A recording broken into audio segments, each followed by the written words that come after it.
जय हिंद जय Bharat. SMS classes यानी सरस्वती मां स्टडी क्लासेज में आपका स्वागत है। और वर्तमान में जो राजस्थान सरकार द्वारा रीट के माध्यम से लेवल 1 की भर्ती की जा रही है, उसमें सरकार ने साला दर्पण पर अभ्यर्थियों द्वारा एक डॉक्यूमेंट अपलोड करवाए गए और उसके बाद डीवी यानी डॉक्यूमेंट वेरिफिकेशन का कार्य पूरा किया जा रहा है, यानी कि ये प्रक्रिया पूरी होने वाली है।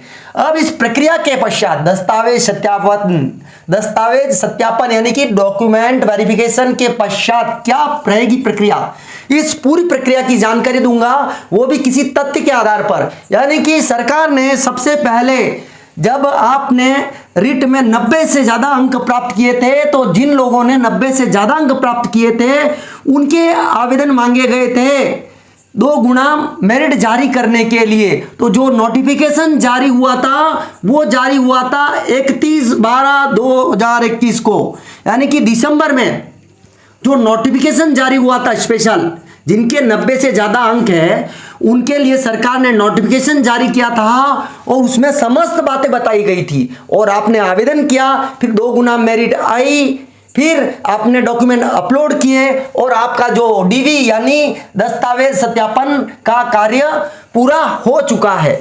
तो ये समस्त बातें इसमें बताई गई।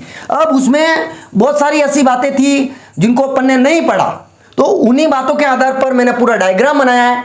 आगे क्या रहेगा प्रोसेस, और आपको पुलिस चरित्र प्रमाण पत्र कब बनवाना है, चिकित्सा प्रमाण पत्र कब बनाना है, ये सारी बातें इस नोटिफिकेशन में बता दी गई है। आप अपन ने नोटिफिकेशन पढ़ा ही नहीं तो अपने को ये बहुत सारे यूट्यूब चैनल देखने पड़ते हैं। अगर अपन ये पूरा नोटिफिकेशन है जो 15-16 पेज का है, इसको अपन बारीकी से पढ़ लें तो अपने जो सारे संशय है वो खत्म हो जाएंगे। सारे के सारे संशय के उत्तर इस नोटिफिकेशन में मिल जाएंगे। अगर आपके पास ये नोटिफिकेशन अभी उपलब्ध नहीं है तो जो मेरा टेलीग्राम चैनल है SMS classes bye Manoj Patel, उस पर मैं ये उपलब्ध करा दूंगा। तो आप इस चैनल को, इस टेलीग्राम ग्रुप को ज्वाइन कर लेना, जहां पर ये नोटिफिकेशन आपको पूरा मिल जाएगा। आप बारीकी से अध्ययन कीजिएगा, उसमें समस्त बातें बता दी गई है। इस नोटिफिकेशन को मैंने पूरा पढ़ा और ये जो जानकारी जुटाई है वो मैं आपको बता रहा हूं। अपना यहां जो डीओ के माध्यम से डीवी का कार्य पूरा हो चुका है और अपने जो डीओ वाले कॉलम में अप्रूव की सूचना अपने को मिल रही है। जो अप्रूव जिनके डॉक्यूमेंट अप्रूव हो गए, ये अप्रूव आ रहा है। जबकि ये दोनों आगे वाले कॉलम खाली बताए जा रहे हैं, जो डिस्ट्रिक्ट लेवल है और सीओ लेवल। तो ये प्रोसेस है वो बाद में होगा। तो जो मैं आज अपनी बात रखने जा रहा हूं वो इस नोटिफिकेशन के आधार पर ही रखूंगा। इस नोटिफिकेशन के आधार पर पहले भी मैंने 13 नंबर पॉइंट के आधार पर एक जो राजपत्र अधिकारी द्वारा 2 सर्टिफिकेट मांगे, 2 चरित्र प्रमाण पत्र मांगे जाते हैं, उसके ऊपर भी मैंने वीडियो बनाए। तो उसके ऊपर बहुत सारे कमेंट भी किए गए, आपको पता नहीं है, चेकलिस्ट में ये प्रावधान नहीं है। तो ये जो चरित्र प्रमाण संबंधी बातें थी वो यहाँ 13 नंबर पॉइंट पर बताई गई थी। अब जो 13 नंबर पॉइंट पर पुलिस चरित्र प्रमाण पत्र और चिकित्सा प्रमाण पत्र के बारे में बताया गया है, आप अध्ययन करोगे तो वहां पर यह बताया गया है कि जो पुलिस चरित्र प्रमाण पत्र है वो आपसे चयन के उपरांत मांगा जाएगा। जब आपका फाइनली सिलेक्शन हो जाएगा तब आपसे पुलिस चरित्र प्रमाण पत्र एवं चिकित्सा प्रमाण पत्र इसलिए मांगा जाएगा कि आपके ऊपर कोई आपराधिक मामला तो नहीं है, क्या आप किसी प्रकार के अपराधी तो नहीं है, या फिर आप पूर्ण रूप से स्वस्थ है या नहीं। इनके लिए पूरी जानकारी के लिए 2 जो प्रमाण पत्र है आपसे मांगे जाते हैं। तो ये चयन के उपरांत मांगे जाते हैं। अब विद्यार्थियों का प्रश्न रहता है ये कब बनाए जाए, ये जो हमारे द्वारा कब बनाए। अगर आपने अभी वर्तमान में इनके लिए जो प्रोसेस कर दिया है तो वो गलत नहीं होगा, क्योंकि जो प्रमाण पत्र की जो वैलिडिटी है, जो वैधता है वो 6 महीने तक रहती है। तो जब भी आपको जरूरत पड़ेगी तब इसका उपयोग कर सकते हैं। और अगर आपने अभी तक इसका प्रोसेस नहीं किया है और अगर इसका प्रोसेस आप कट ऑफ आने के बाद शुरू कर देते हैं, यानी आप श्योर हो जाते हैं मेरा सिलेक्शन हो गया है और आप पुलिस चरित्र प्रमाण पत्र का प्रोसेस शुरू करते हो, तो भी गलत नहीं है। क्योंकि जब कट ऑफ जारी होगी तो आपको कट ऑफ के बाद भी लंबा समय अंतराल मिल जाएगा, तो अब तब उस दरमियान आप पुलिस चरित्र प्रमाण पत्र बनवा सकते हो।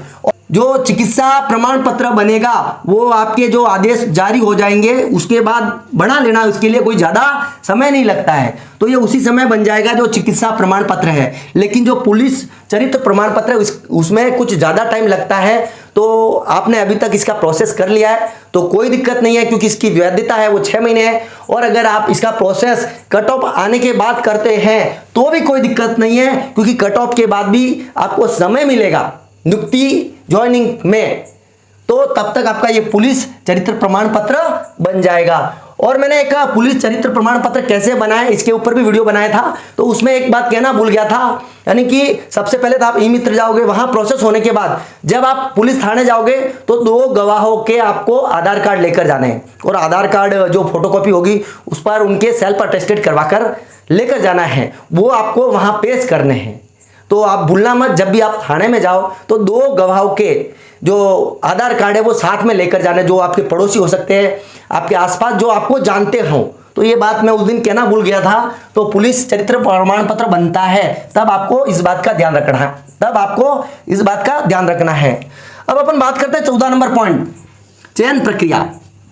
पूरी चयन प्रक्रिया की बात इस 14 नंबर पॉइंट में बताई गई है। तो इस प्रक्रिया के अनुसार वर्तमान में 2 गुना शॉर्ट लिस्टेड अभ्यर्थी दस्तावेज सत्यापन होगा, तो ये प्रक्रिया हो गई है अपनी। और उसके बाद क्या होगा, पात्र अभ्यर्थियों की विज्ञापित वर्गवार पदों के अनुसार कट ऑफ जारी होगी, यानी कि अब क्या होगा, कट ऑफ जारी। अब अपन ने समाचार पत्रों में ही पढ़ा था, कल परसों की कटिंग थी कि ये जो कट ऑफ जारी होगी वो लगभग अप्रैल के प्रथम वीक में माना जा रहा है, यानी कि अप्रैल के प्रथम वीक में, प्रथम सप्ताह में ये कट ऑफ आ जाएगी। तो इसके अनुसार अब जो प्रोसेस होने वाला ये कट ऑफ आएगी। अब कट ऑफ आने के बाद क्या होगा, विज्ञापित पदों के अनुसार राज्य स्तरीय सूची तैयार कर प्राप्त प्राथमिकता के अनुसार जिला आवंटन कर, यानी कि जो आपने आपकी प्राथमिकता के अनुसार जिले भरे थे आवेदन के समय, उसके अनुसार आपकी प्रायोरिटी के अनुसार आपको जिला आवंटन कर नियुक्ति हेतु सूची संबंधित जिला परिषद को भेज दी जाएगी। यानी कि आपका जिला आवंटन होगा, प्राथमिकता के अनुसार आपका जिला आवंटन होगा, और वो जो सूची है वो कहां चली जाएगी, जिला परिषद को, संबंधित जिला परिषद को। अब क्या होगा, संबंधित जिला परिषद क्या करेगा, उसके बाद चयनित अभ्यर्थियों का अंतिम रूप से जांच करेगा, यानी कि अंतिम रूप से जांच करेगा, तब ये सेकंड वाले कॉलम में अप्रूव आ जाएगा। जैसे कि पहले आपके दस्तावेज सत्यापन हुआ था, उसी तरह जिला परिषद लेवल यानी जिले लेवल पर आपके जो दस्तावेज सत्यापन होंगे, और वहां पर भी आपके अप्रूव आ जाएगा। जैसे कि आपने पहले जो डॉक्यूमेंट लेकर गए थे वो डॉक्यूमेंट आपके यहाँ पर फिर से सत्यापन होगा, जो आपने डॉक्यूमेंट अपलोड किए वो डॉक्यूमेंट फिर से सत्यापन किए जाएंगे, तो फिर यहाँ पर आपका आ जाएगा सत्यापन। तो यहाँ आपके दूसरा प्रोसेस हो जाएगा, कहाँ पर होगा, जिला परिषद में। जब जांच होगी जिला परिषद में, जब आपके दस्तावेजों की जांच होगी, तब आपका जो दूसरा प्रोसेस है वो भी पूरा हो जाएगा। और उसके बाद यहां से आपको स्कूल का आवंटन हो जाएगा, विद्यालय का आवंटन डिस्ट्रिक्ट लेवल पर जब सत्यापन होगा तब आपके लगभग विद्यालय का आवंटन हो जाएगा। अब वहां से आपको क्या हो जाएंगे, जिला परिषद से विद्यालय मिलने के बाद आपको नियुक्ति, यानी कि जो सरकार के जो दिशा निर्देश हैं उनके अनुसार नियुक्ति पदस्थापन की कार्रवाई की जाएगी फाइनली। यानी कि आपको डिस्ट्रिक्ट लेवल पर, जिला परिषद लेवल पर आपको जो नियुक्ति पदस्थापन की कार्रवाई की जाएगी, वो भी जो सरकार की जो गाइडलाइन है, जो दिशा निर्देश है, उनके अनुसार नियुक्ति के आदेश जारी किए जाएंगे। और उसके बाद आपको जाना पड़ेगा विद्यालय में। अब वहां पर आपका सीओ होगा या फिर पीओ होता है, वहां पर भी आपका जो सेट होगा वो लिया जाएगा, और आपके जो दस्तावेज है उनका सत्यापन फिर से होगा फाइनली लास्ट लेवल। जो जब आप विद्यालय में जाओगे या विद्यालय का जो ऊपरी स्तर है, पीओ या सीबीओ जो भी है, वहां पर आपका एक बार फिर से सत्यापन किया जाएगा, फिर यहां पर आ जाएगा अप्रूव। तो इस प्रकार ये तीसरा कॉलम भी आपका कंप्लीट हो जाएगा और आपको एक तरह से नियुक्ति मिल जाएगी। ये तो मैंने आपको चयन प्रक्रिया बताई है। और चयन होने पर आपसे क्या मांगा जाएगा, जब चयन हो जाएगा तब आवेदक द्वारा घोषणा एवं शपथ पत्र मांगा जाएगा। अभी तो आपने स्व घोषणा पत्र दिए थे, वो कब दिए थे, यानी कि अपने जो दस्तावेज सत्यापन हुए थे तब स्व घोषणा पत्र दिए थे। लेकिन फाइनली जब आपका सिलेक्शन हो जाएगा तब आपसे क्या लिए जाएंगे, शपथ पत्र। तो ये बात भी लिखी हुई है, जब आपका चयन हो जाएगा तब आवेदक द्वारा घोषणा एवं शपथ पत्र लिया जाएगा। और जो शपथ पत्र है वो भी आपके इस नोटिफिकेशन में बताया गया है, जिस पर 14 पॉइंट है। अब उसके बाद आवेदक पत्र के साथ संलग्नों की सूची, इस संबंध को आपको विशेष रूप से ध्यान नहीं रखना है, क्योंकि यहाँ पर एक बात बताई गई है कि इस संबंध में सूचना समाचार पत्रों के माध्यम से यथा समय प्रकाशित की जाएगी। तो इस बारे में हो सकता है जो सूचना है वो समाचार पत्र के माध्यम से दी जाएगी, लेकिन जो शपथ पत्र है वो भी अपने पुराने नोटिफिकेशन में उपलब्ध है।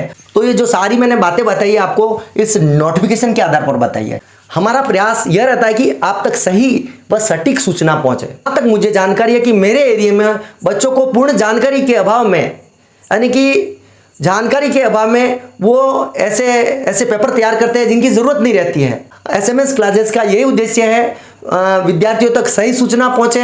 क्लासेस का यही उद्देश्य है एक शैक्षिक वातावरण तैयार हो, अधिक से अधिक बच्चे जो प्रतियोगी परीक्षा के प्रति जुड़े एवं शिक्षा के प्रति उनका आकर्षण बढ़े और वे अपनी प्रतियोगी परीक्षा में सफल हो। एसएमएस क्लासेस की आपको अग्रिम शुभकामनाएं। आपका जो कट ऑफ में नंबर आए और किसी कारणवश आप इससे चूक जाते हैं तो आप नियमित प्रयास जारी रखें, आपको सफलता अवश्य मिलेगी। आप नियमित अभ्यास एवं पैसेंस धैर्य रखें और माँ सरस्वती से मैं यही प्रार्थना करूंगा आप निश्चित सफल हो, आपको माँ सफलता जरूर दिलाएगी। तो इसी के साथ अब मिलते हैं नेक्स्ट क्लास में, तब तक के लिए जय हिंद जय भारत।